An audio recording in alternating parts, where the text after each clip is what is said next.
Alamin ang latest weather update ngayon dito sa Sir Aris Official Weather News Today.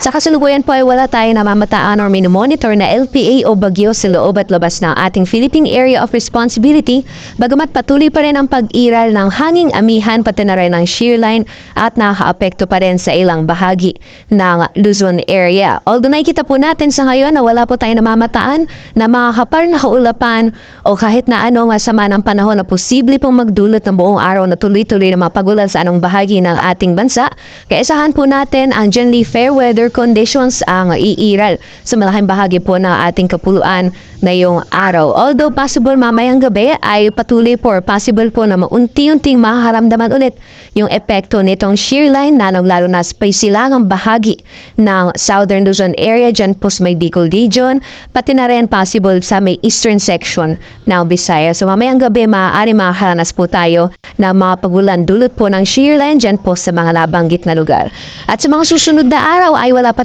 rin tayo namamataan ni LPA o bagyo na posible pong makapekto sa ang bahagi po ng ating bansa, kaya asahan po natin na magpapatuloy yung generally fair weather conditions o maaliwalas na panahon sa malaking bahagi po ng ating kapuluan hanggang sa mga susunod na araw.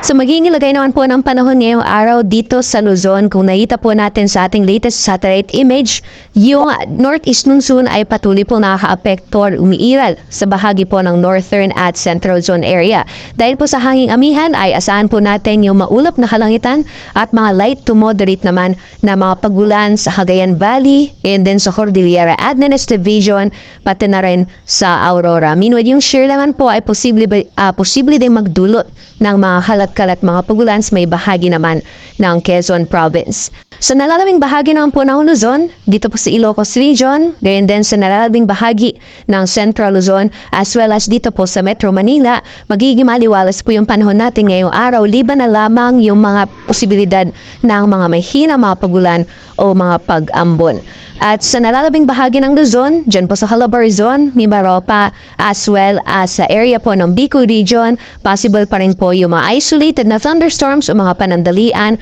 o bigla ang malalakas na buhos na ulan. Para lang po sa temperature forecast, sa mga piling syudad dito sa Luzon, possible po na umabot ng 30 degrees Celsius maximum temperatures ngayong araw dito sa Lawag, gayon din sa Metro Manila, pati na rin sa Legazpi City. Magiging malamig po yung temperatura sa Tugigaraw ngayong araw na maglalaro lamang mula 20 hanggang 25 degrees Celsius at sa Tagaytay naman agwat ng temperatura ay maglalaro ng 21 hanggang 28 degrees Celsius. Dito po sa Baguio, temperatura po natin ay maaaring maglaro mula 14 hanggang 21 degrees Celsius. So magiging nadayan po ng panahon sa nalalabing bahagi ng ating bansa dito po sa Palawan, Visayas, pati na rin po sa Mindanao, ay wala po tayong inaasahan na buong araw na tuloy-tuloy na mga pag-ulan.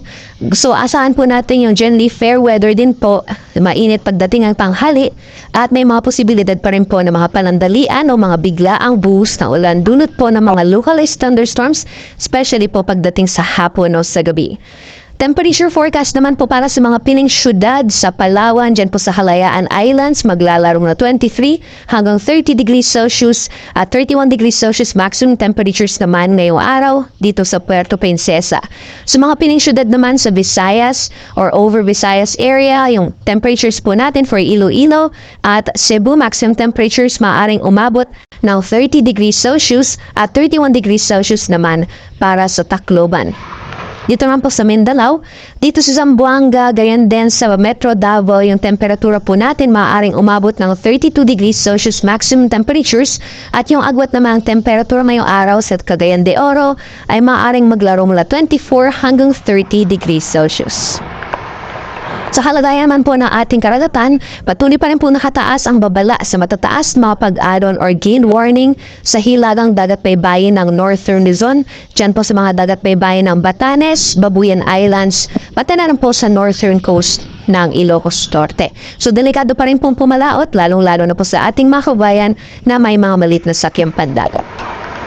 Sunrise po natin ay 6:23 AM at sunset ay 5:42 PM.